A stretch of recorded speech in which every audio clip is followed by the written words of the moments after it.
Can I tell you that I was busy laying and rotting on my couch? That sounds lovely, Like, honestly. And rotting on my couch. oh, I thought you said erotically on my couch. Ooh. Just alone.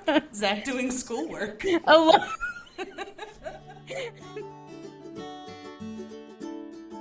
I'm Alex, And I'm Anna. and this is Trekking Through Titles.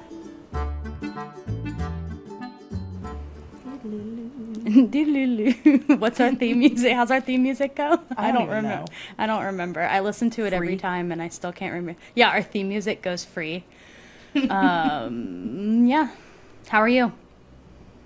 I'm good. Tired. You're good. How are you? Tired. Very Yeah. tired. Such is life. I feel like I haven't recovered from camping and then having to come home and empty and clean our whole basement from the Great Yeah. Basement Flood of 2025. So I feel like I still haven't recovered from that. And then the children have been refusing to sleep in what I can only assume is the beginnings of anarchy because it's crazy over Accurate. here. Yeah. I just don't think I have recovered from the time difference yet. Oh, yeah, that's true. That's a good Still. point. You were out west for a while. That does take a while. It does. I feel like Zack is struggling more. Well, I had a 5-hour time difference. And I technically was ahead. So I was gonna say you would have been ahead, so it's like 11:30 11:30 there. Yeah. It's bedtime there. I jumped out of bed at 5:30 this morning, just like, woo, I'm ready to go. Oh, jeez. I don't think I I've mean, ever done that. I guess that's one of the benefits of Yeah. being over there is you really are an early riser after that. Although I will say when I went to California for work, I would find myself up at 3 a.m. just like, okay, and now And what? now what? Yeah. Can I say that even out in Washington, I didn't get up until like 9, Wow. which is 12 here. That's wild.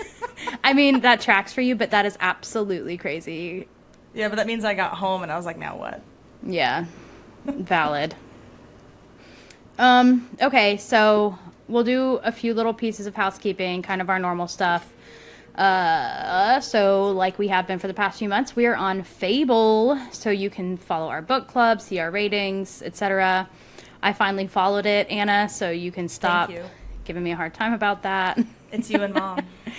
That's fine. I actually made a Fable. I've me. abandoned Goodreads, so I am exclusively on Fable now. I am only on Fable as us. I made an account as myself to follow us, and I haven't touched my personal one. I'm only on ours. I like But it, I actually. also don't really fully know how to use it as a book club like moderator. I don't either, but I mean, I've also not tried. So I guess if I actually tried, maybe I could figure it out. Maybe if I tried harder. It is what it is. If we had more than 3 followers, maybe. So then the other stuff, we are on YouTube. This will be our second YouTube episode, so you can see us there. YouTube hasn't yelled at us yet. We don't have to worry about what we look like. I look like I'm a tired adult, and that's fine, and that's I just how it's showered. going to be. I showered too, so, I also showered. Look at us. Oh my gosh, look at us. We deserve awards. We're all clean. I honestly considered not showering, but I had gone downstairs and done some work in the basement, and I was really sweaty and gross, and I said, I guess I should do this. Oh, okay. See ya, Anna. I'm coming back. I needed water. Oh, okay. I guess that's I fine. finished my coffee.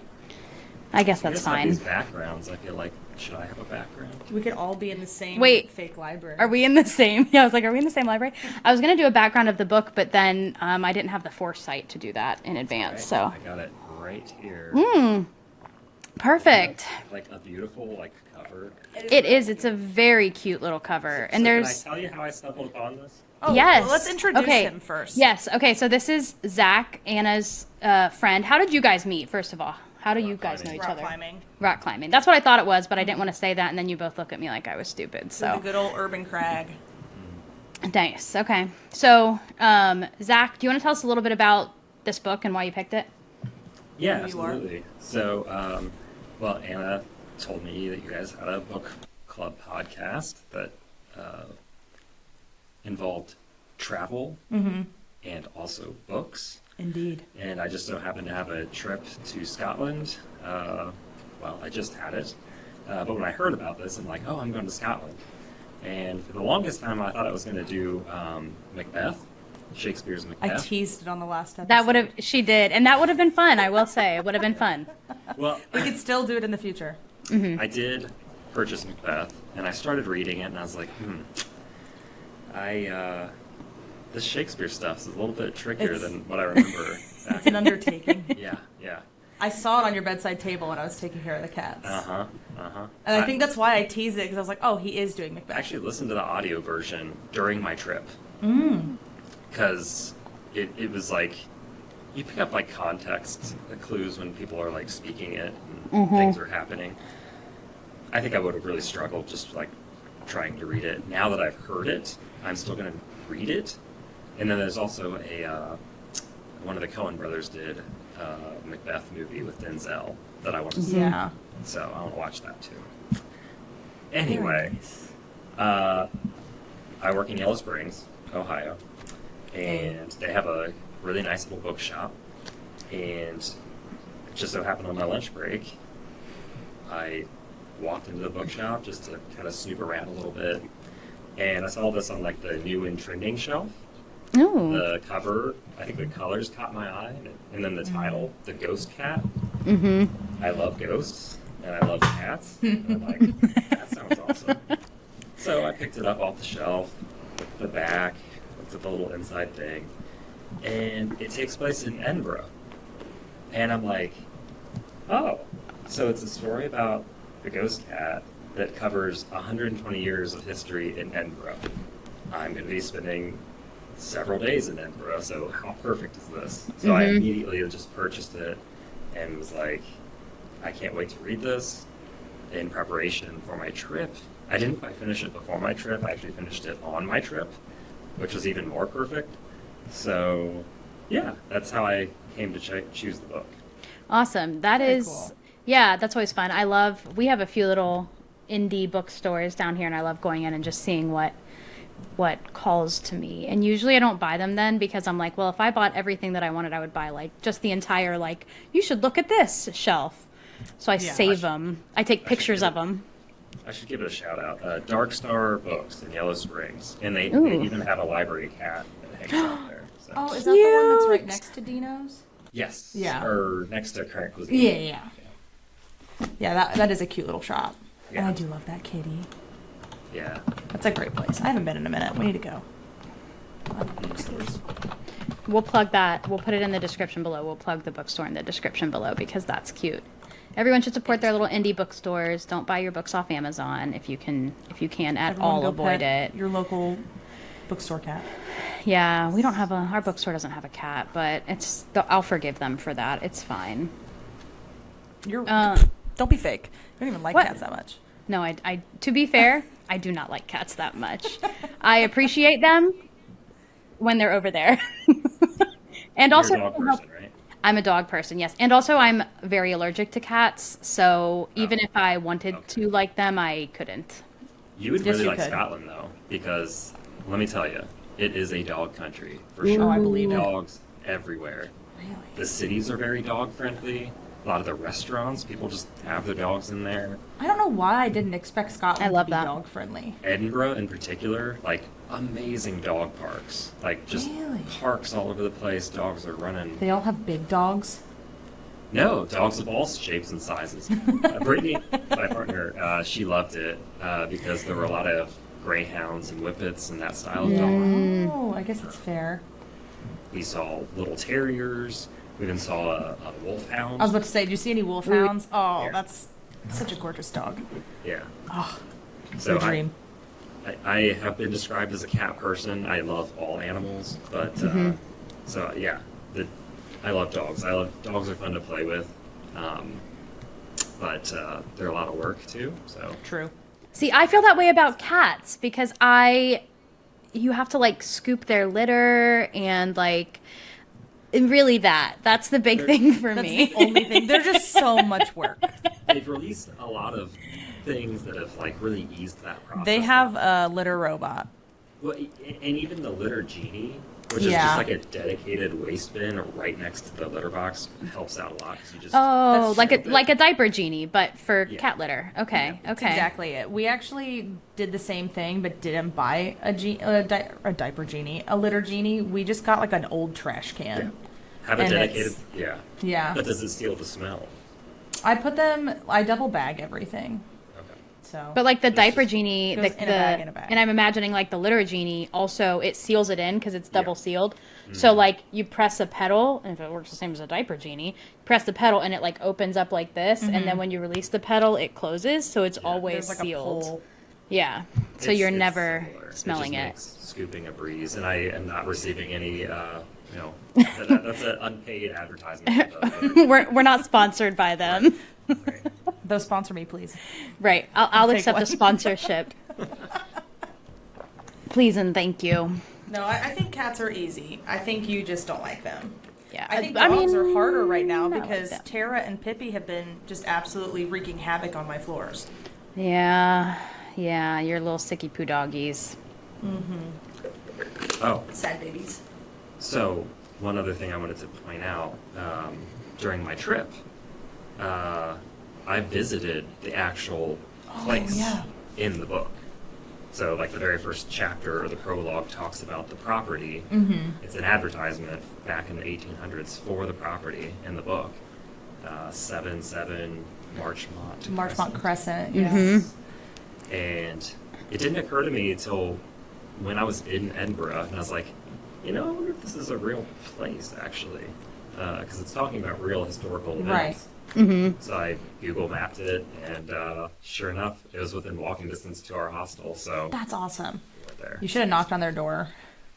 I thought about it, and I almost wondered if If he author lives there. Yeah. Because it seems like at the end it was a couple kind of modeled off of them. Oh, Yeah. I think it literally was them. Yeah. I'm pretty sure. I don't know. Oh, That's one of the really? notes I Okay. have was that the last chapter seems autobiographical. Yes. You So should have knocked on the door and been like, hey, bud, I liked your book. I'll admit this isn't what I pictured it as. I just Googled 77 Marchmont Crescent. I mean, it is sort of what I pictured it as, but it's also not what I pictured it as. But how could I have I sent pictured Anna some anything? photos. I Yeah. think I think I found the tree, maybe. I mean, who knows if it's the actual tree on the cover or whatever. But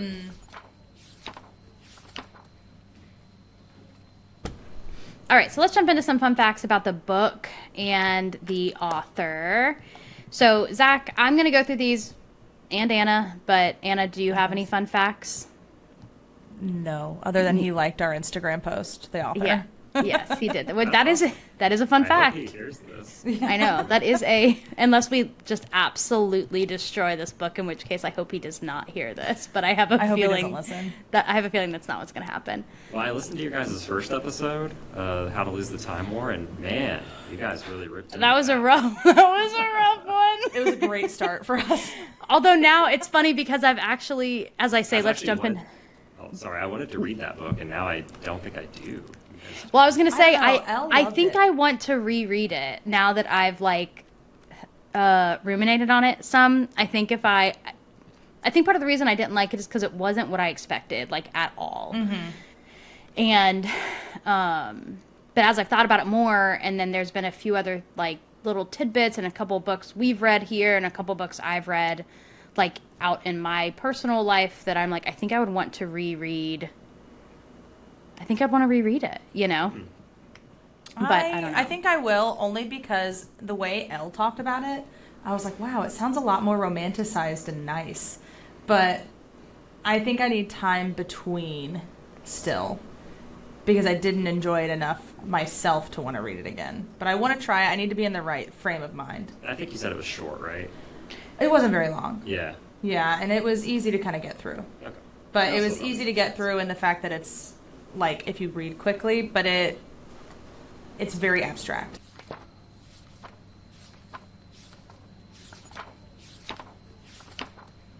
Okay, so one of the things I like to ask everybody at the beginning of every episode, it used to be, what are you reading other than this?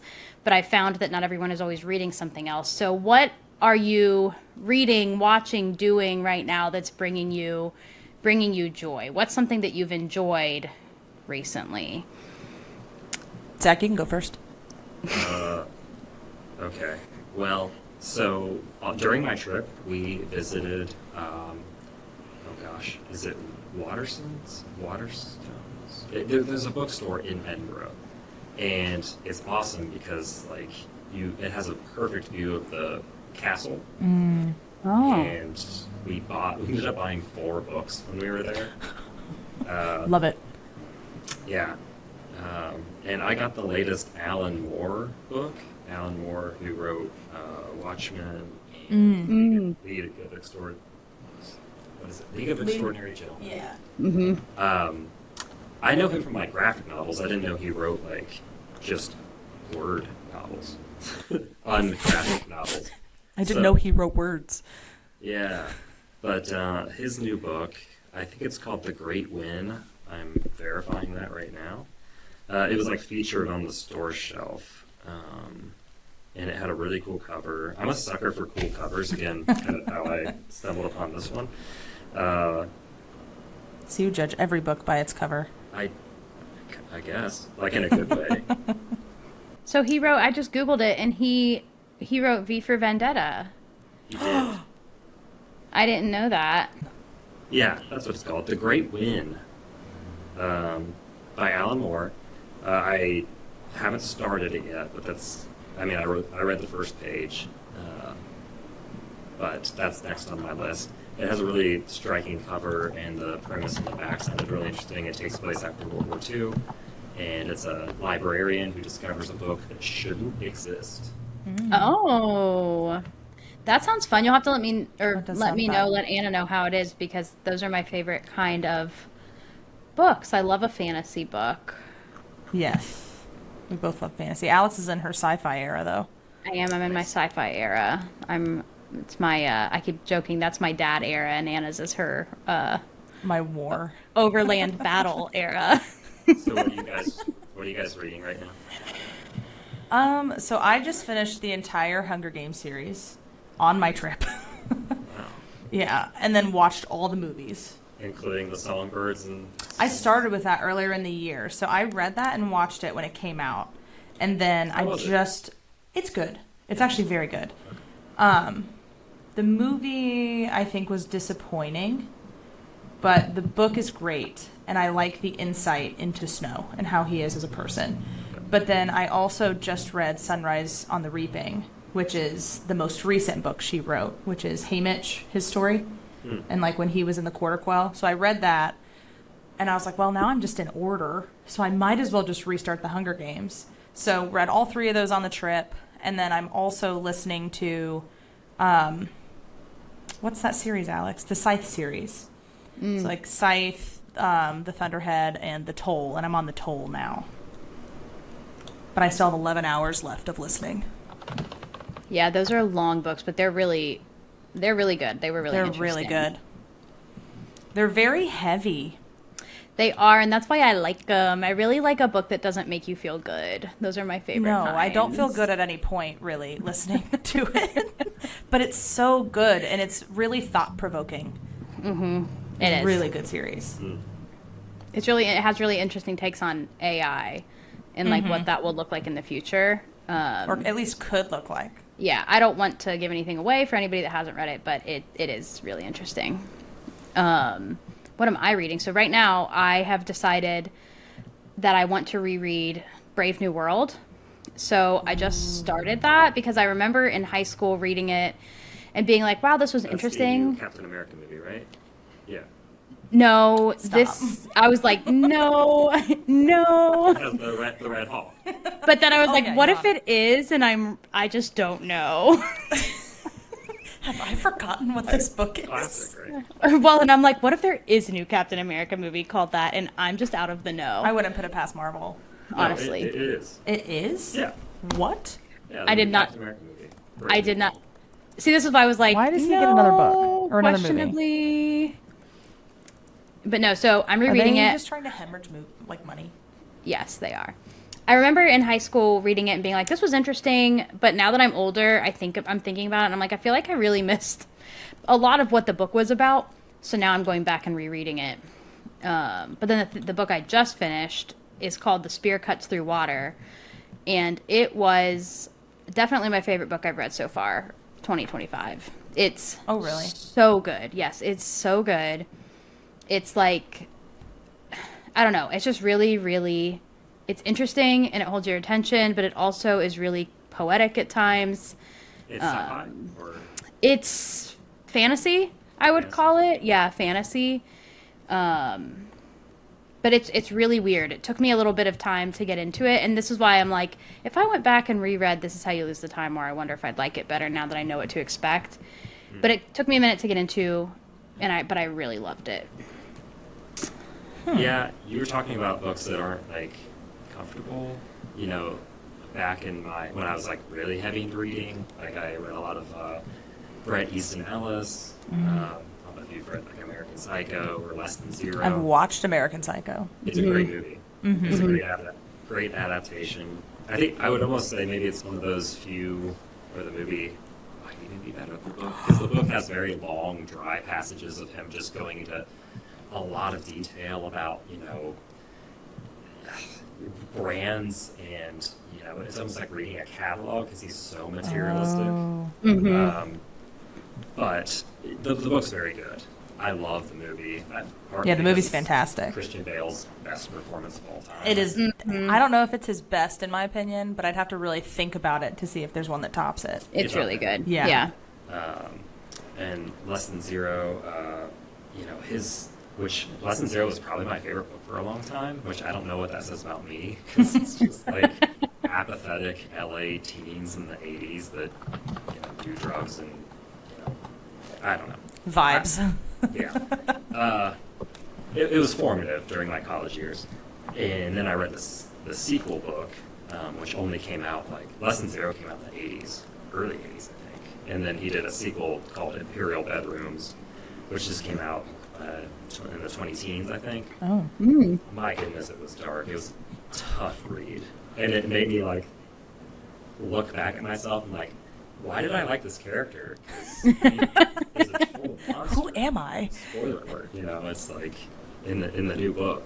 I won't say much more, but it's a tough read if you're sensitive to that sort of thing. For some reason, I'm not when it comes to those types of books. Chuck Palahniuk books are another one. Other ones that I kind of really gravitated towards back in the day. Yeah, Lullaby, Choke. They made into a movie with Sam Rockwell, which was pretty good. Obviously, he did Fight Club, which I didn't read. I saw the movie and I felt like that was enough. Why did I not know that was a book? Yeah, I've never read the book either, but I've seen the movie. I do like a book that makes you feel bad, so maybe I'll have to check I do these too. out. You would probably like a lot of this stuff. This book did not make me feel bad. I mean, No. I guess a few times, but this book was almost like just a nice little It cup was, of hot chocolate or something. yes. Oh, I think this book made me sad. Oh, I mean, there were definitely parts where it made me sad. We'll get into it more. We'll get into it more. But yeah, I thought it was delightful. A little, very charming. It was cute, Yeah. Yeah. but it was sad. Yeah. Yeah. All right, so fun facts, books about the book and the Books about the author. Fun facts about the books, about the books.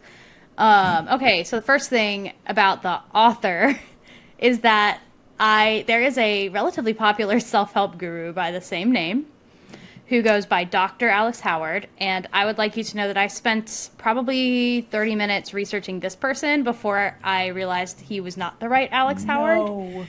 And then was like, this does not sound like the guy that wrote this book. Like, this guy does not sound like... this is right. Right. And then I finally found on his page, although to be fair, it was prominently placed and I just didn't notice it, the like books tab, and I clicked on it and I'm like, he didn't write this book. So then I actually found the right Alex Howard. So if you're out there Googling him, get the right one. The second thing is that this Alex Howard, I was really digging his hair. It's like an intentional bedhead vibe that reminds me of David Tennant in some of his younger roles. Like, They actually describe his hair in the book. Doctor Who. they do. That is kind of what it reminds me of, that like disheveled Doctor Who style hair. Mm-hmm. David Tennant circa like the fourth Harry Potter or fourth Harry Potter. Like, that's what I'm thinking. It was, I Yeah. liked it. so then other than that, he is actually a very accomplished person outside of his hair and the fact that he has a doppelganger. He's a PhD in English Lit, and More power to him. right, he did all of his research on someone whose name is escaping me right now, Philip something, but that person specifically focused on how like place and time affect the essentially narrative of stories. And how it shapes the like actual story being told. So I thought that was interesting because that is actually literally what this book is about.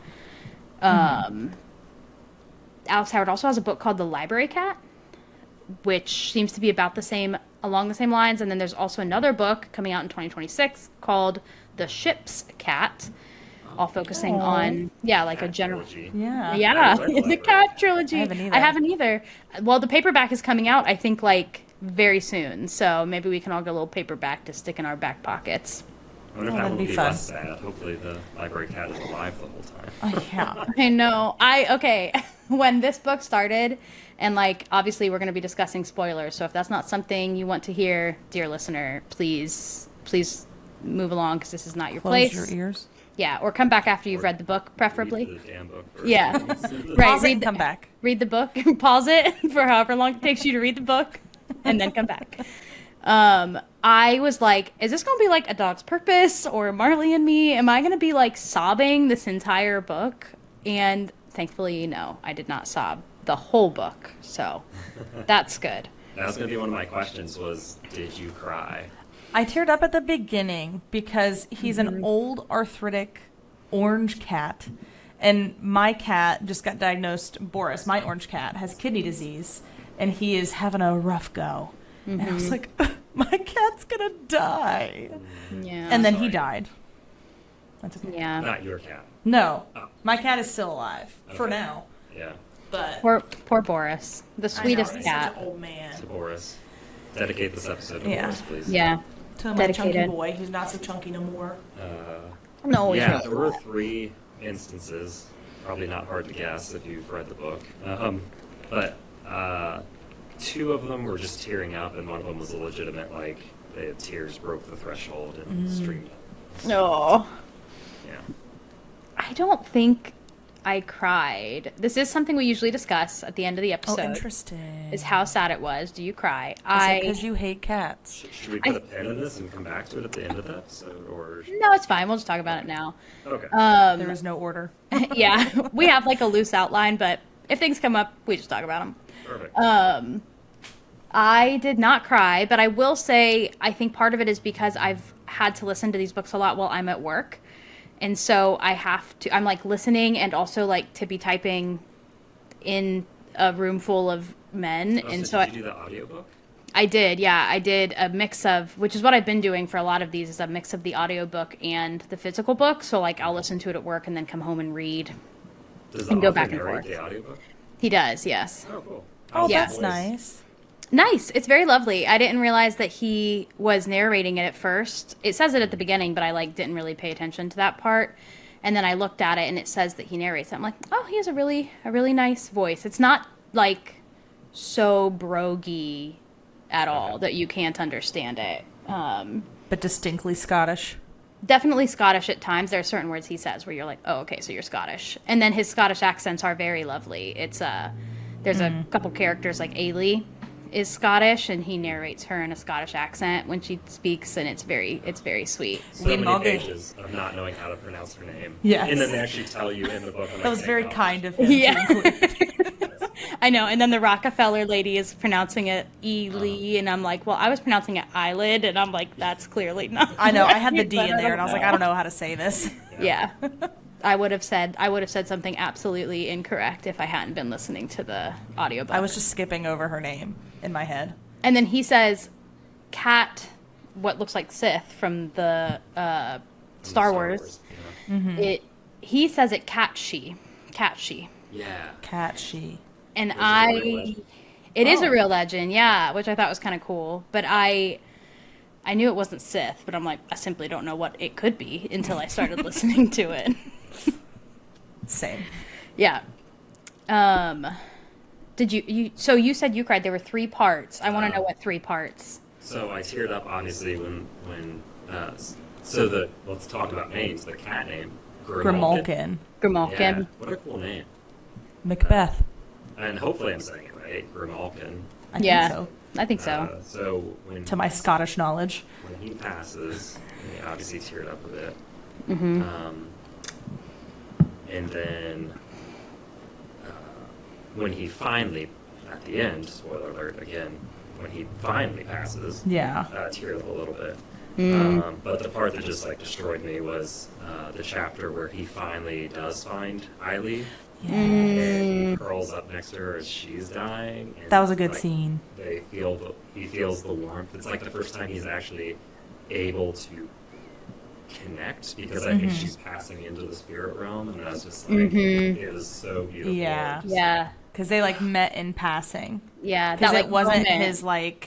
his poltergeist era. He still shouldn't have been able to interact, and no one should have been able to interact with him yet. Mm-hmm. Which is very sweet. Yeah.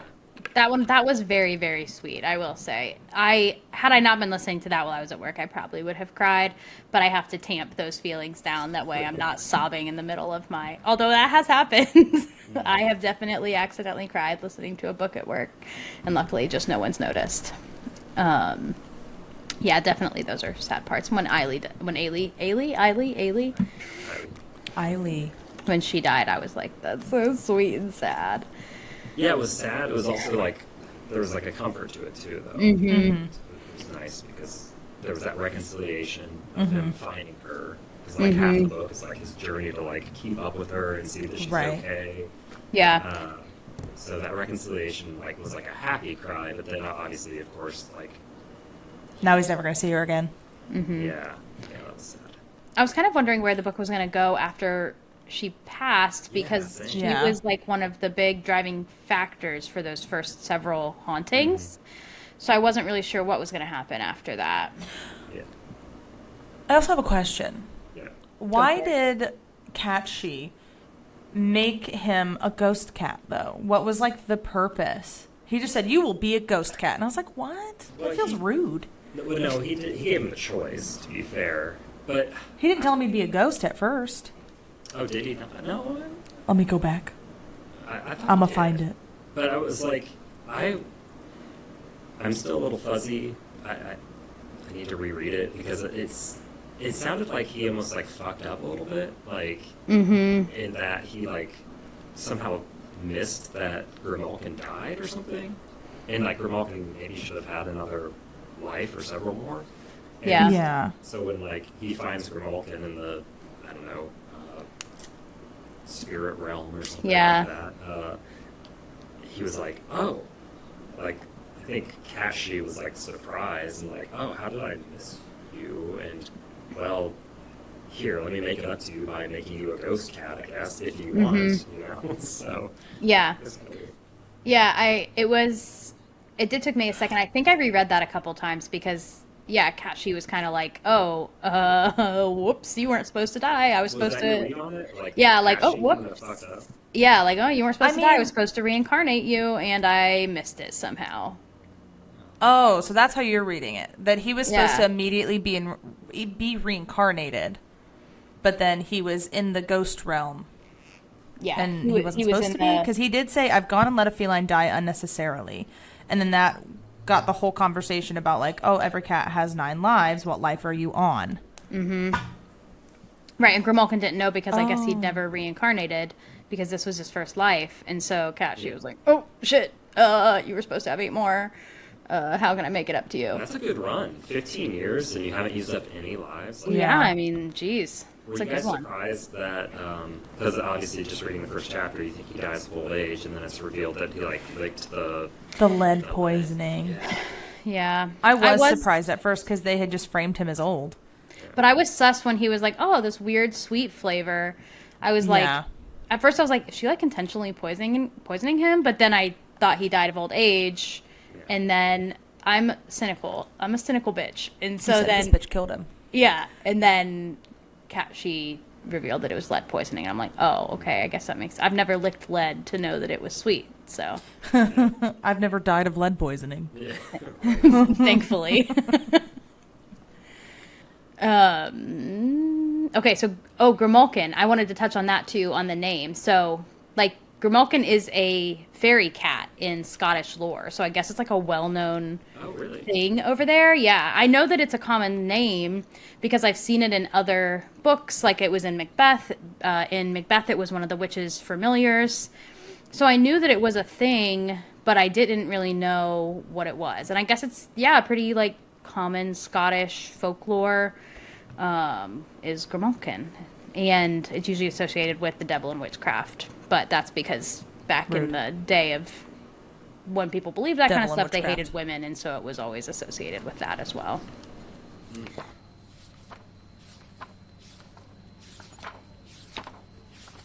Question for you guys. Would you take the deal? Oh, no, I would have died. Oh, really?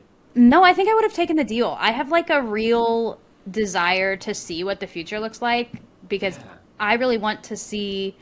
I always joke that I want to live to be at least 108 because then I'll get to see the turn of the century. So I would definitely have taken it. Would you have taken it? I think I would. I thought the warnings were fair, and especially for Grimalkin, like, and it was extra sad because it's a cat, and I think of. I can't believe we've taken this long to get to it. I have 2 kittens at home. Precious babies. Yes, Aww. precious babies, which we miss very much during our trip. But I couldn't help but think of our kittens and how much, our kittens are named Taro and Mussy. Aww. And they're both so sweet. And Mussy will, like, aggressively kind of, like, nuzzle you for pets and things like that. And I would just imagine how sad she would be if she just like passed through you and could never get that like physical touch. So as a cat, that would be extremely painful to like be a ghost cat and not get that like forced feedback of being pet or having your ears scratched or whatever. But as a human, no question, I'm taking the deal for sure. And probably as a cat too. But it is a little bit of a curse. Yeah. I think it's a curse in general. I mean, Grimalkin talks about how lonely he was multiple times throughout. Yeah. And I just don't vibe with that. I'd have died. I'd have been like, yeah, go ahead. I do think that's the difference between like me and you, Anna, is I'm an introvert. Although I do need some social interaction, otherwise I go crazy. But like I do not get recharged by interacting with people. So being able to like see things and like see everything happening, but not necessarily have to talk to anybody is essentially my ideal version of how to socialize. So I think I would have been happy with it mostly. Yeah. Yeah. They talked about, I think, how Grimalkin was kind of an observing cat, too. Like, he was obviously alone. I mean, alone as far as there were no other cats around when he was alive. He would, like, sit in the windowsill and, like, look out the window and just kind of observe the world. And I think Kashi comments on that. So, and his curiosity. So, I think it makes sense that he does take the deal. Yeah. Yeah. Yeah, you're right. I mean, he does talk a lot about, even throughout the book, about how he's like, yeah, I remember looking out the window and seeing this, or I could tell the turn of the seasons by the way that the pigeons were interacting or whatever. So, yeah, definitely, I think it makes sense for his character. So I had a question too. Does he essentially reset into next haunting every time he falls asleep, or are we just seeing like one snapshot of each haunting? Yeah, I found that super jarring because I thought to me, I think every time he went to sleep, it was like, damn, all right, you're on the next one. Like, that's not very long. Yeah, I think each haunting was basically the equivalent of a day. Yeah. I don't think he had very long in each haunting. That's kind of what I was thinking too. In that case, fair. Right, in that case, I don't know that I would have taken it. I get an extra 8 days. Like, no, I want. Well, but then you disappear into oblivion anyway. So. Yeah, I guess that's true. But I don't know. Yeah, that does put a different spin on it because I guess you get to see 120 years in 8 days, which is kind of interesting. But again, yeah, Grimalkin does also talk very about, jarring. That's what I was going to say. He talks about how jarring that is and how it's like, I mean, imagine in 8 days going from 1902 Edinburgh to 2022 Edinburgh. Like that would be a huge difference. It's the world changed so much in that time period. So I don't know. Yeah. No, Okay. I vibe with go to sleep forever. But we were all in agreement that it was like, because I'm thinking like cats fall asleep every like 20 minutes. So I'm Yeah. like, what? That's this what I cat- mean. Cats are notoriously sleepy. Right. So like he's falling asleep every 20 minutes and then on to the I next mean, one. he does a lot in those 20 minutes. He did say at one point he had to stay awake to find Ailey. He was like, I gotta stay awake to find her. And I'm like, oh, that's sweet though. You poor That's sleepy very boy. Sweet. Yeah. Also proof that cats love their people. I know. fight I anybody think that's who part of the says reason they I don't. Not that I don't think cats love their people. I know cats love their people, but I think that's part of the reason, even though I am an introvert, that I like dogs. Is I feel like they need me. I feel like they want to be around me, and cats sometimes. I feel like they could take me or leave me, and I don't like that feeling. So You need that's why I an like orange dogs. cat. I need Orange a Boris. kitties. You need a Boris. They're needy kitties. Boris Very tried to sweet. off himself one time when I left. Oh, really? Unfortunately, Quite literally, I think he was quite trying literally. to die. Yeah, Oh.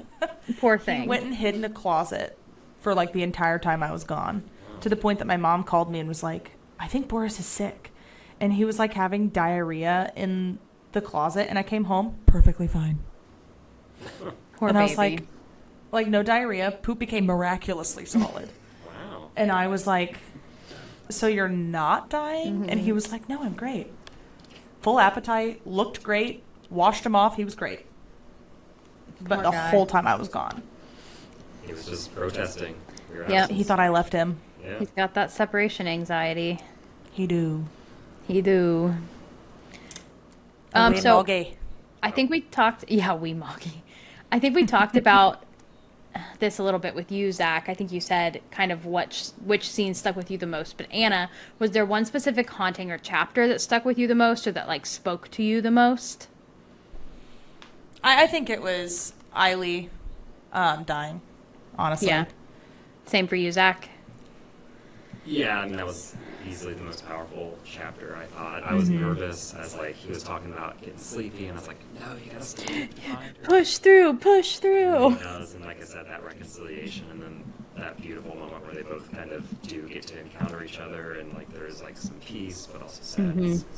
She's dying, and he's dead. So, yeah, I liked that a lot. Yeah, I thought that was a really sweet one. The one, for whatever reason, that really stuck with me, it's the sixth haunting, set in 1997, where Hannah's Hannah's living with Amelia and Rupert. I had to go back and find the names. And that one, for some reason, really stuck with me. I just, like, really That felt... made me angry. Yeah, I really felt for Hannah. Like, she was so... Yeah. Her roommates were bad people. They were bad roommates, and, like, she just was obviously going through it. And I don't know if that just like spoke to some sense of me having been through it at some point, and like, I don't know, it just was one of those things where I really felt bad for her in that moment. And then she found the Rockefeller ring, and I was like, hell yeah, Were you Hannah. anticipating that? Hell yeah, brother. Not really. I kind of forgot about the ring, that it still I was did there. too. When it was initially lost, I was like, ooh, I bet that comes up again. And then I kind of forgot about it. That was the Introduce best her- way to bring the ring back in. Introduce a ring in the first Well, act. and, you know, I think this is all kind of based in some truth. I think that was somebody found the ring, yeah.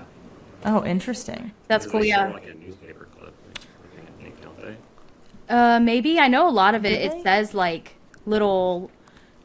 There was like a tidbits. snippet in the book about it, interviewing Yeah. Hannah. I assumed, I mean, I haven't fact checked it, but I assumed that was something that really happened. I think a lot of these, you know, because it says it goes through the history of Edinburgh.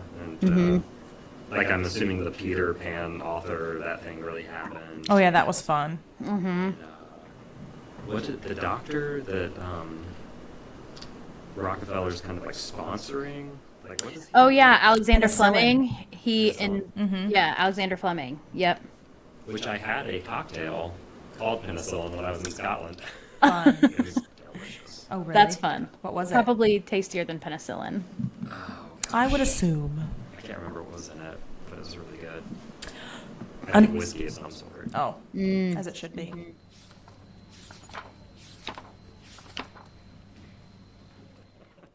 So I feel like we talked about it a lot, but what were your general thoughts on the book? Did you like it? Did you dislike it? Like, just what did you think about it in general? Oh yeah. Well, I'll go first since I picked it. Okay. This is, as I mentioned, some of the darker books I've read in the past. This was quite different. You know, it was sad, but still was like fairly lighthearted. But yeah, I liked it. Like I said, it was, you know, kind of cozy. I think for me, my opinion is probably colored a little bit since I was actually, like, as I was reading it, like gearing up to go to Scotland and then finishing it in Scotland. Like, I read a significant chunk in Edinburgh in the hostel that I was staying at. And walking the street that the actual apartment's on, like, that was all very magical. So That's incredible, yeah. I enjoyed it. Yeah. I think that would make any book more enjoyable, being able to see exactly the setting and really immerse yourself. Makes it so much cooler. Yeah, I think that's part of the reason we liked The Last Blue so much, Anna, is because we could really see ourselves and like see the setting because it's set in Eastern Kentucky, and we're like, well, we know what that looks like, and we know what you're describing. So I do think that's part of the reason we liked that one so much. But this book, I really liked it. Usually this is not, like you said, Zach, this is not the vibe of book I go for. I go for a book that is sometimes kind of convoluted. I go for things that kind of make you feel bad. I don't usually read books. I would describe this as like a cozy fantasy, which I've only read a few of. But I will say this was exactly what I needed right now because, like, the kids were sick, the basement flooded, like, all this bad shit, annoying shit's happening.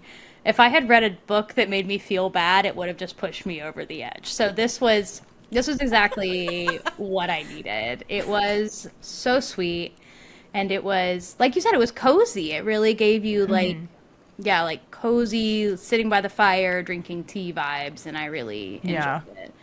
And I did really like kind of like the trip through time, seeing each of the different time periods. I wasn't really sure what that would look like, but I thought it was fun that we saw like the inauguration of which one, Anna? Elizabeth, thank you. Elizabeth II. Yeah, I kept wanting to call her Queen Victoria, and I'm like, that's wrong, but that's the only one I can think of. She was there when the book started. Right, and that's the only name I could think of, and I'm like, but that's not right. We saw her inauguration, and we saw when she passed in the book, which I thought was fun. Cool. Yeah. I really liked how there were a lot of monarchs. There were, yeah. And I like how it was like bookended nicely, I guess. Everything was tied up and wrapped up, and I don't know. It was cute. I enjoyed it. Anna? I also liked it. I like Alex. It's not a book I would pick for myself.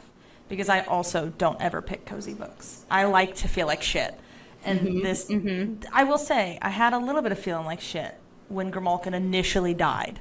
But, yeah, it was very cozy. And I will say, going with the theme of my life, I read it fully all today. Started it this morning. Finished it at 4:30. I took the day off from work to read it. Wow. And I put on a fireplace on my TV. Did you drink some tea? I had coffee. Okay. Yeah. I had coffee while I was reading it, and it was raining outside. So it was like the perfect vibe for the book. Yeah, perfect setting. Yeah, it was very nice. Cuddled with my pups, my cats. It was nice. I also read it very quickly. Enjoyed. Normally I read them, and I give myself several days to, like, prep. But with all the shit that's been going on, I did not do that. I read most of it yesterday, and then this morning. I also knew it would not take me long to read. Because it's not a huge book. It is a pretty, like... It's a pretty quick read. Yeah, it is. I mean, you could really... The thing that I wish I would have... The reason I wish I would have started it sooner was because I would have liked to actually dive into, like, each of the things that was happening in the book and be able to research a little bit about those. Just that way, I don't know, I knew more about the events happening. Some of them I had, like, a relatively good understanding of. Like, I don't know. I feel like anything set in World War II, I'm like, yeah, I get what's going on here, you know? Oh, yeah, we've been punched in the face with that lore. Right, like, I get what's going on in 1942. But some of the other ones I just was much less, especially the stuff in the early 1900s, I was much less familiar with. So I would have liked to give myself more time for that reason. But it is brisk, yes, for sure. I will say, so I read it over a few weeks, I think. Like, I would read in, like, bursts, basically. And so I read a fair amount before the trip, and then I read a little bit more in Inverness. We were in Inverness for a few days. Then we traveled to Glencoe area for a couple days, and then we went to Edinburgh we were there for 4 nights, so yeah, almost 5 days, I guess. And that's where no, I didn't finish there. I read most of it there, and then we went up to Skye after that. Oh, the Isle of Skye. Yeah, Oh. Dunvegan is where we stayed, and the first morning there, Brittany was not feeling well, Oh. probably because we played beer pong in the hostel, Fun. and they played old school beer pong, where you drink the beer out of the cup that the ball. Oh, instead of water. Yeah, Like right. us Americans do now. Yeah, and those balls were like flying all over the hostel floors and everything, and a bunch of kids from all over the world are flying. So it's like you can imagine the germs that you're like drinking. So Delicious. Brittany was not feeling so great, so she laid in bed a little bit longer that morning, and I went downstairs and just in kind of like the lounge area and finished it then. That sounds really peaceful, though. But when I was in Edinburgh, I read the part that took place in 1969, where they like drive up on the hills to like celebrate the moon landing. Calton Hill, I think. And the very next day, Brittany and I hiked up Calton Hill.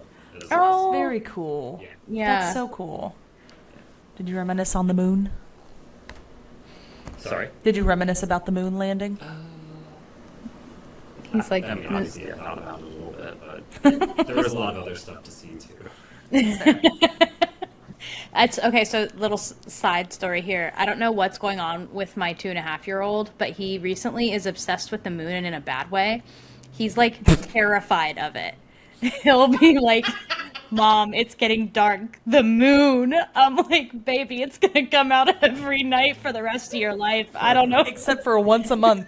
Right? it's Yeah, not there. except for once a month. I'm like, "Honey, I don't know what to tell you. It's out there. I guess don't look out the window." It's coming for you. Yeah. Tell him that. No, you can't tell your 2.5-year-old. Terrify I'm like, it's him okay. more. It's not coming for you. It's fine. It's just gonna stay up there, and he'll be like, friendly. "Mommy, the moon." I'm like, What's that Zelda game? It's not Ocarina of Time, but the one after And that. There's a creepy moon in that game. Is that "Oh the, no." Majora's Mask. Yeah. that was You have not the to- one I was thinking of. Yeah, Majora's Mask. There's a creepy moon, so That was a Okay, question for I'll my keep Zack him for away sure. from that one until he's much older. yeah. Just keep him away from the moon. It'll be easy. So anyway, that's what I think about anytime I hear the moon right now. It's Is actually really funny. the moon terrorizing my child. But then he's also come home and started talking about spooky, and spooky's been scaring him at night. And I said, first of all, Who's spooky? how do you know that word? Like, that's not a word that we like regularly use in this house. Second of I all, bet what they're does- saying it's spooky season at school. well, Or they daycare. are. They are. Because they posted a picture of him, and on the whiteboard that's in their room, it says, "It's spooky season." And I'm isn't like, spooky. "Okay, got it."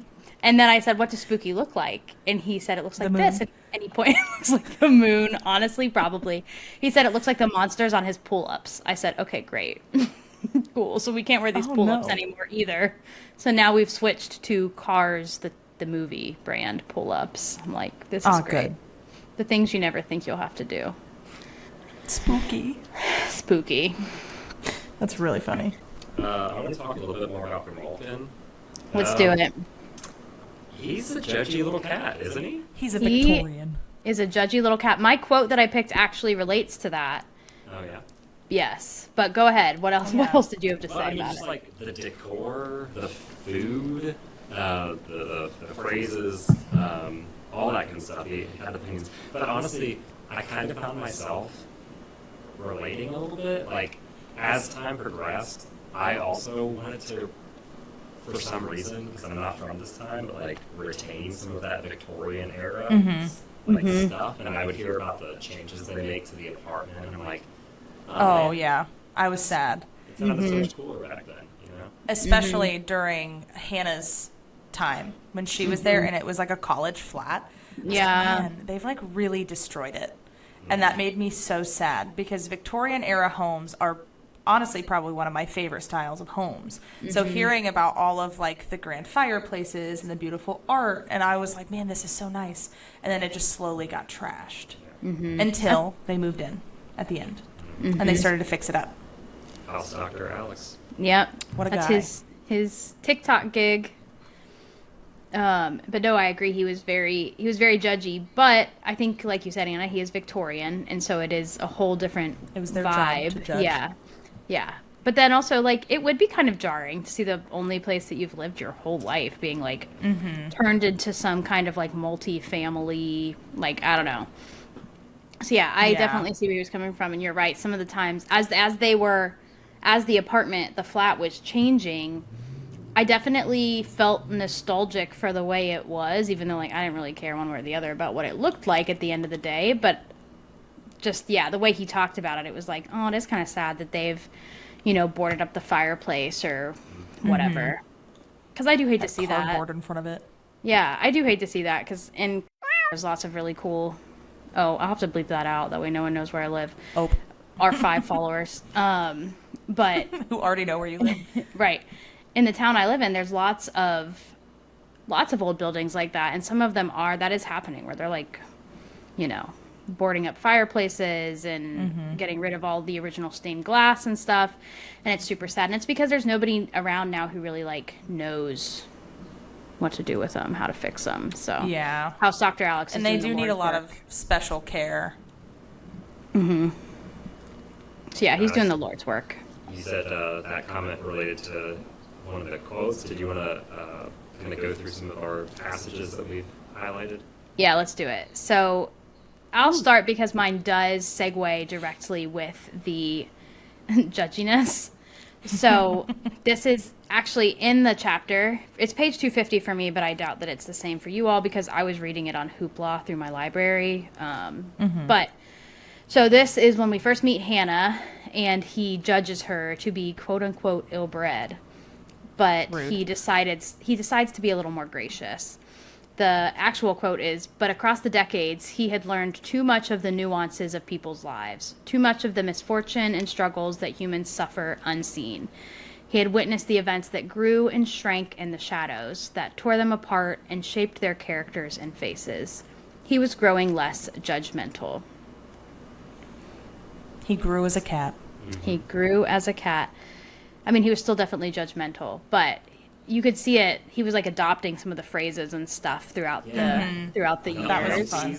Yeah, he seems to really like that one there towards the end. I had to Google it. I didn't know what that meant. What does it mean? It means like just basically kind of like a dumb person is what it said. Like someone, yeah, Can you curse on numpty. this podcast? Oh, yeah. Yeah, Like absolutely. a dumbass, basically. Exactly, yeah.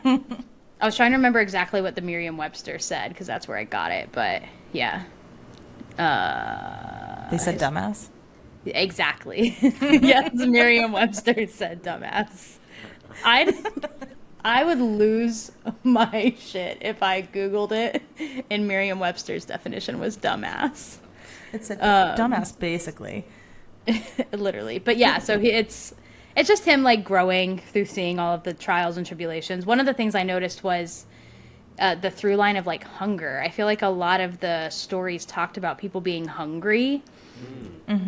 And a lot of people were always eating. But yeah, so that was just kind of a thing that I noticed was hunger, especially in the olden days. The olden days, quote unquote, they were always, he was talking about how hungry they were. And then recently they were like eating all this crap, right? Like the processed foods. So it was just a little dichotomous thing I noticed. Okay, Anna, were you able to pick out a quote? Yeah, I picked 2. Alex, Okay. 1 or Anna. 2?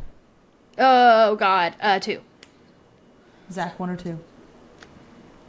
2. Okay. So my Good pick, quote good is actually goes back and relates back to me saying I would die rather than take the deal. Okay. To suffer in silence is one thing, but to feel in silence, to miss and crave and love in silence, these were emotions that would rend the heart of any living being. And that was on page 121. And I said, this shit's sad, and he is lonely. And I feel that on such a deep level Yeah. that I highlighted it. Oh, Oh. But I think that does kind of relate to mine too, right? Like it's all about suffering and loneliness, which is probably a lot of the themes of the book now that I'm saying that out loud. But yeah. It just occurred to me that there's like a connection here. This book. Have you guys seen the film 2001: A Space Odyssey? Do you know I haven't, but it's on my list to see. You guys should really see that. Number one, it's just a phenomenal film. Obviously, I don't need to tell you this. It's regarded as one of the best films ever made. Stanley Kubrick. But there's a character in it that, let's just say, goes on a journey. A very lonely journey, but like, man, I would totally go on that journey. Oh, interesting. Okay. So, Does it make you feel bad or does it make you feel hopeful? 2001: A Space Odyssey. ooh, bad or hopeful? Or other nuanced emotions. Those were just the two we've talked about a You lot feel here. too many? I don't know if it made me think that I feel either of those things. Okay. Maybe a little more hopeful than bad, but although there's some really bad stuff that happens, so you watch the movie, actually, or read the book. Maybe Okay. I'll read the book And report back. Oh, there we go. Hey. Okay. But that struck me because it's kind of like the Ghost Cat's journey, Grimalkin's journey, because it is obviously very lonely, but it is kind of a very quick kind of flash into the future and just observing. All right. So what quote did you pick out, Zach? Mine's a little sillier. I mean, Great. there's three that I picked. I don't know if I'm allowed to read all three, but I'll go with my favorite. Okay. This is Grimalkin in 1969, basically watching this hippie dress himself in a rush and run out the door. And this is Grimalkin talking to himself because he's alone, or thinking to himself. Oh. Because he's lonely. But wait, he hasn't put a tie on, Grimalkin. His eyes pinching. Wait, sir, you mustn't leave without a tie on. You will be jeered at. I remember that. That one is so funny. Yeah. I loved that. I laughed out loud. Actually, I think in front of Brittany. And Oh. I was like, oh, He was so concerned for that boy. that was... You will be jeered at. Those Victorian sensibilities. You gotta wear that tie out, buddy. Yes. Man. You must. Yeah, that's a funny one. That's a cute one. But if I may, the previous chapter when he's searching for and eventually finds Eiley, he's, again, an internal monologue. Eiley would never live like this. Something is not up to Dick. I know, and I had a little note in my thing or my Kindle, and I was like, "What the fuck does that mean?" Yeah. Yep. I did too. I had to click on the little annotation to take me. I said, Yep. "Not to dick." What does that mean exactly? Not up to snuff. Yep. And I was like, ugh. The many meanings of Dick. Yes. But then finally, the real one. Again, we've all said it. I think all of our favorite chapters, the Eiley reconciliation. Finally, some minutes later, there was the last flicker of sunlight on the floorboards, one last gust of wind, a last scuffle of footsteps, and the last chime of birdsong that coincided with Eiley McNeil's time on this earth, and all of the spirit, passion, and longing that accompanied her body on this mortal coil slipped away and were no more. I thought that was really poetic. Yeah, very well done. Previously talking about like the this is all happening and also unaware, like everyone's around is unaware of what's really happening. And I found all the spirit, passion, and longing that accompanied her body on this mortal coil slipping away. It's like, yeah, when you die, like all of that stuff just goes away. You know, and I'm not going to get into like a religious kind of rant or what happens after you die type of thing, but like I'm of the opinion that when you die, you just die and that's it. You know, it's Like there's nothing. yeah, kind of. I mean, maybe I'm wrong. Hopefully, or maybe not. Hopefully. I don't know. I do find some comfort and peace to like a final rest. You know. Yeah. Mm-hmm. I vibe with the idea of a final sleep. Yeah. Like in Supernatural, they have the nothing, where like angels all go when they die, and it's just an eternal sleep. Yeah. And I think that that's pretty dope. You know, Alex, you mentioned like I think wishing to live to 108. I just don't know. I can't help. I see my grandmother and some other relatives that have gotten older, and I just feel like, man, when I'm in my 80s, maybe 90, like I might just be ready to go. You know? Yeah. Definitively, I know I will be. Yeah. But that makes me think, Alex, of the book that I was talking about, the Scythe stories. They have what's called turning a corner because they've essentially beaten death. That's like the whole premise of the book. And when you get to a certain age, you can turn a corner back to a younger age if you want. So if I could do that, I vibe with living a long time. Yeah, I struggle because I also have that like curiosity and wanting to see the future, and wish I could like kind of time jump a little while to kind of just see what happens. Although, depending on what happens politically and like with the current state of the world and everything, like maybe I don't really want to see. Yeah, current climate's a little Yeah. at a turning point at the moment. But I'm a big fan of Star Trek. You know, the series I grew up watching, Next Generation. You know, that was like my favorite show, and I still continue to go back and rewatch. And so, like, I'm optimistic that hopefully humans will kind of figure it out a little bit, and we can take that next step into like. I don't know if Star Trek's technically a utopia, but like we can stop squabbling over like earthly conflicts and come together as like a species and go out there and explore and stuff. Right. And realize that like the borders that we've drawn are all fake, right? They're all something that we've somehow agreed upon being real, but actually they mean nothing, and we're all one human species just trying to survive on this like little tiny planet in this huge universe, and all these things that we squabble over mean nothing. I just want you to know I think about this kind of stuff all the time, and I have obviously no answers, but it is something that I like consider constantly, especially right now in the current political climate. Do you consider yourself an optimist? Yeah. Yeah. Yeah, for sure. Alex? I think that's, I don't know, it's the only way I know how to be. Yeah. Even though I can be pessimistic about a lot of things, yeah, my natural inclination is to be optimistic. And So to you, there's always a sunny side. yeah, and maybe it's just like I don't want to just be thinking about the negative or assume things aren't going to work out. Like, I don't really believe like in. I think there is a little truth to your outlook on life, and I guess I should acknowledge my privilege first and say, like, you know, I didn't grow up in a third world country, or didn't had a modest kind of middle class upbringing that was great, and I had a lot of support from relatives and stuff like that. So effectively, I think we all won the birth lottery by being born where we were. Right.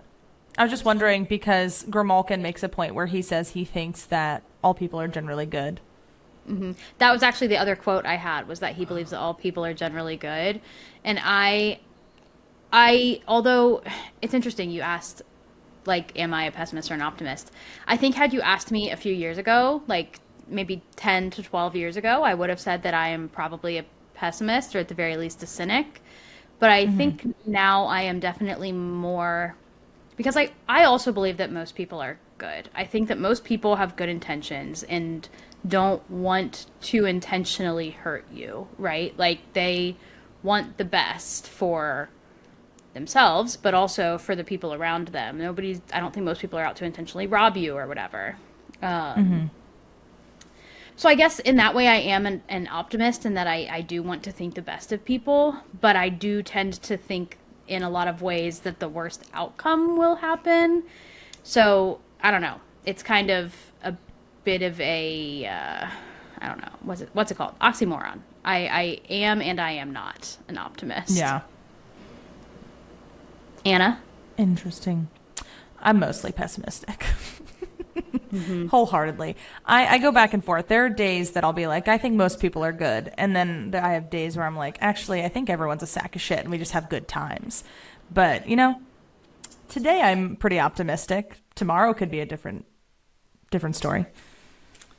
I've gotten in debates with friends about whether or not people are like good or bad, or if it's just people and they do good things or they do bad things. I tend to think the latter. Yeah, I would agree with Grimalkin's look on life. Okay. There's a quote that, like, in my young adulthood that really, for some reason, changed my life, and it is from, of all things, Harry Potter. And it is the quote. It's whatever Sirius says to Harry in the 5th book.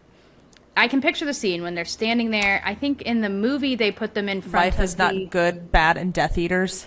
Yeah, exactly. But the book doesn't say that exactly. I don't remember what it is. But basically it's like every person has shades of gray within them, right? Like, you're not all good and you're not all bad. Nobody is all of those things, right? Like, you're just different. You're you from day to day, and you can make choices that are good or bad. Okay, so Oh, that's a good quote. I like that. yeah, I know, I gotta find it. I wish I could quote remember in the book it. is actually really good. The quote is, and I don't remember it off the top of my head. But yeah, the quote It's that they been so say in the long since I movie read is the book. a little different, and the setting is different too. But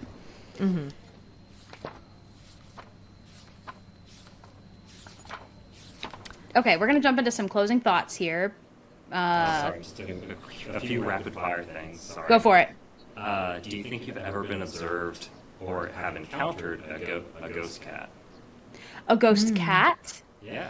specifically a cat. Probably not. I'm I going don't to say think so. probably not. Have Do you? Because they describe it with the author's cat at the end about it like getting spooked and like running around. You know? Have your cats ever done that inexplicably? They have not. I will say my But dogs will I don't have stare. any cats that have died that I think want to come back and visit me yet. Well, it Boris could be a cat might. that lived in that home. Or Yeah. that house before you. That's true. I don't think so.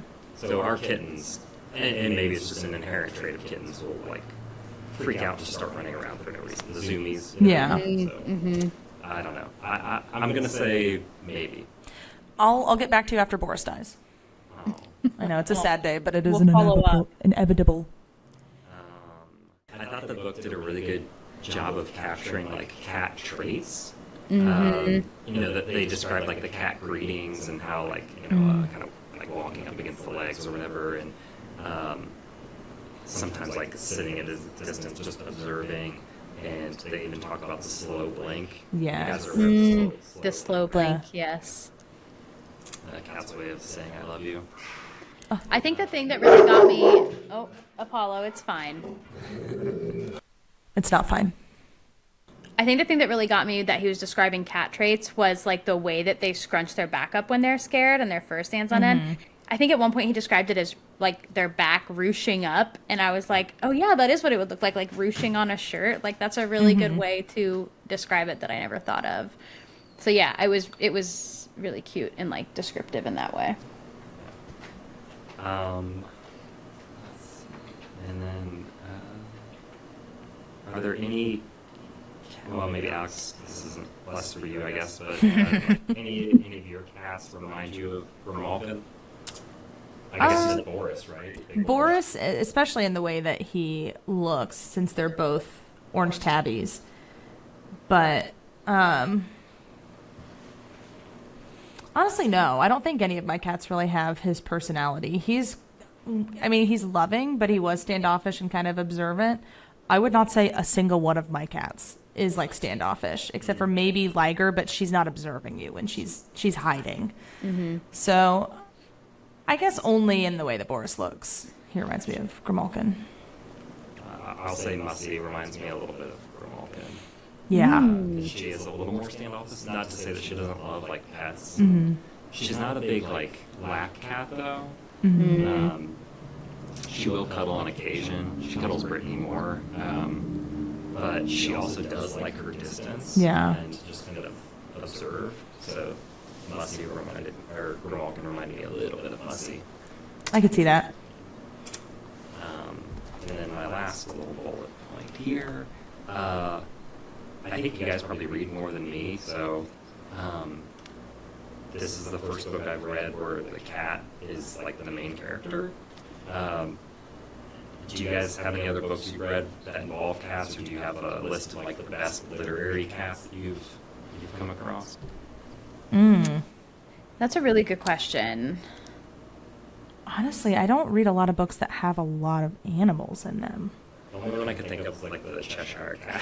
Yeah, and like right now I can think of the Hunger Games in my mind because Prim had that cat Buttercup. Mm-hmm. But yeah, I don't read a lot of books with animals. They make me too sad because there's too much of a chance of them dying. Yeah. I read a lot of books with animals, but not a lot of cats. Like really the only cat that came to mind was Grimalkin from Macbeth, but then also probably just because we were talking about Harry Potter, Crookshanks from Harry Potter is kind of it's not kind of a character. He is a character in the book. But yeah, I don't know. That's no real cats, but I've definitely read lots of books with animals.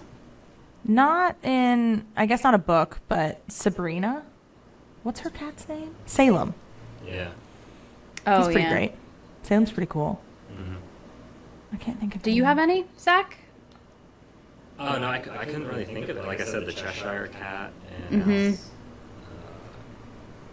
in Wonderland, which I haven't read. I don't know. Is it even called Alice in Wonderland, or is it called Through the Looking Glass? Yeah, it's called Alice Through the Looking Glass. Yeah, Through the Looking Glass. That's a good question. I will now, as I read, though, keep like more of a thought about animals in books. So like in The Spear Cuts Through Water, one of the main characters was a turtle, or a tortoise technically, but yeah, not a lot of cats that play big roles. It's usually like horses or birds, but maybe it's because of the genres I read, because I'm reading like Probably. fantasy and sci-fi. Good questions. Those were fun. You came so much more prepared than I did. I love it because usually I'm the one carrying the conversation, which is fine. Correct. It's I fine. just exist here. I don't mind, but it was nice to have some other ideas. Okay, so we'll get into closing thoughts. We could talk more, but the library keeps telling us it's going to close. So In I guess 10 we'll minutes. I'll stop. stick the cat sheet on us. Yes. Yeah, the cat sheet will come. Okay, so ratings, we always do these at the end. Spice level, 1 through 5, jalapenos. 0 is also an acceptable answer. Spice level? Mm-hmm. Like how like We're talking spicy, like erotic laying on the couch. Yeah. It is. Yes, like what I was doing. Yeah.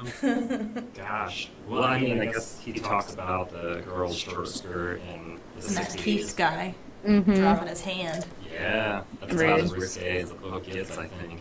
Yeah. This is a very wholesome, cozy book, so I would probably say a 1 chili pepper. One. Yeah. I agree. 1 chili pepper. 1 mild chili pepper. Exactly. Yeah. Well, this isn't a jalapeno. Yeah, a Yeah. banana pepper. I was gonna say like at most a poblano, like nothing crazy Yes. over here. And that's even a little A little spicy. got a little spice. Funny level 1 through 5. How funny was it? I'll give Grimalkin a 2 out of 5. 2. 'Cause Okay. he had some funny moments, Yeah. but he wasn't like outright funny. I'll give Grimalkin I'll give the book a 2. I'll give Grimalkin a 3. I'm a sucker for like what was it, like fish out of water stories. So like seeing his Victorian mannerisms, like Fi. yeah. Oh my gosh, That was so funny. Yeah, the vacuum cleaner. The demon. Yeah, that's true. I'd probably give it like a 2.5. I would say. Yeah. Sad level. How sad? How many tears are we giving this book? Out of 5. Out of 5. Yeah, 1 through 5. I mean, dealing with the dead cat. Right, pretty sad premise to start. I mean, I wasn't like sad throughout the reading experience, though. I don't know. Maybe a 2 or a 3, depending on how affected you are by, animals dying. Being dead. And humans, too. That's true. I'd probably give it, a 2.5 or a 3, I would say. It was sad, and I definitely think I would have cried had I not been listening to it at work and actively suppressing my emotions. So I'd say I'd give it a 2.5 or a 3. I'll go 3. I can't think of the last book that made me cry. I'm sure there are books that made me cry, but I can't think of any off the top of my head. Famously, to our 5 listeners, I cry at everything. So I've cried at essentially every book we've read, and most things that I watch, I cry in. I watched Howl's Moving Castle, which I've seen 5 million times. I cried. It doesn't matter how many times I see it, I'll still cry. The scene that gets me is Knives Out. Always, oddly brought tears in my eyes. Knives Out? Yeah, did you see Knives Out? I've seen Knives Out. It's good. Oh, I'm sorry. You gotta see Knives Out. Yeah, you'd like it. They're funny. It's Daniel Craig as a detective, but they're really good. Okay. Well, I'm not gonna spoil it for you then. But there's a scene in that actually gets me, which surprised me because the movie's not meant to be a tearjerker. I don't think. So. I think I cried in Glass listen, Onion have the too, set in the scene. sequel. I think I cried in both. Did you? Yeah, probably. Oh, so you did cry in the first one? Yeah, I did. I remember specifically crying at a scene. I don't remember Quite what it was, literally. but I remember crying. She cries in everything. Okay. Without I thought fail. the thing that got me and maybe you just plugged your ears. Yeah. You just tell me. Is, when she realizes he's taken the stuff that's going to kill him, and Ana de Armas, her acting, her reaction in that moment of her realizing what's happened, and she's panicking and herself tearing up and crying. I was like, oh my gosh, that's so powerful. That gets me.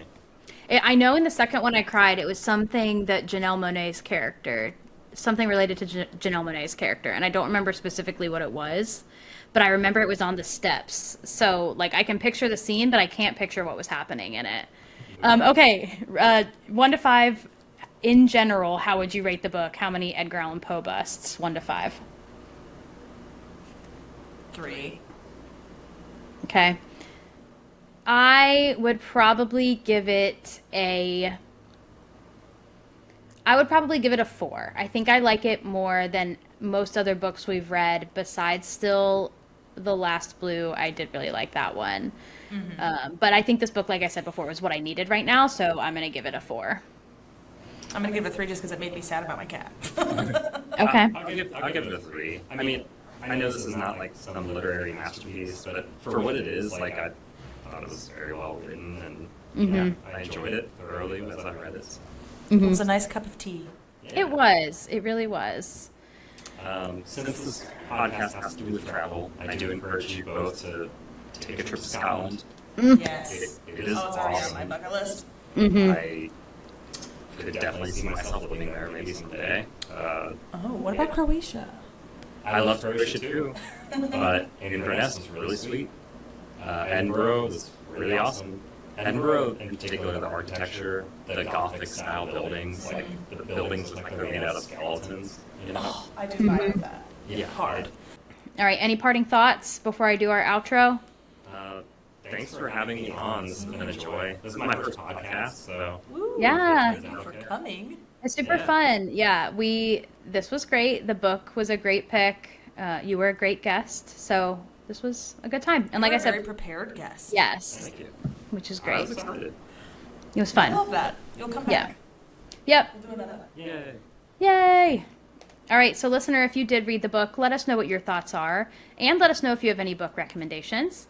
If you enjoyed this, don't forget to like, follow, and subscribe on Apple Podcasts and Spotify, where we release episodes on the last Thursday of every month. Roughly. Don't hold me to that day. Ish. You can also find us on Instagram and Facebook at trekking_through_titles. And again, on Fable, I'll link all of that below, as well as some of the stuff that Zack talked about that he saw in Scotland, so that you can go and explore it all yourself through the internet. Our guest next month will be Anna's friend Emily Richter, but I don't think her last name's Richter anymore. It's Vostad. Emily Vostad. Vostad. Vostad. I always have to remind myself of that. Emily Vostad, and her book that she picked is Ava's Man by Rick Bragg. Now we have to please the Library Overlord. Yes, thank you, Library Overlord, for allowing us to finish. Thank you, yes. And thank you, Zack, Anna's Zack, not Zack Henderson, for editing, but thank you, Zack Henderson, for being our guest this month. Thank you, Peaches and Green. Peaches and Green. Bye, everyone. Bye. Library will be closing in 15 minutes. If you need to check out books or other materials, apply for a library card, or update your information, please come to the customer service.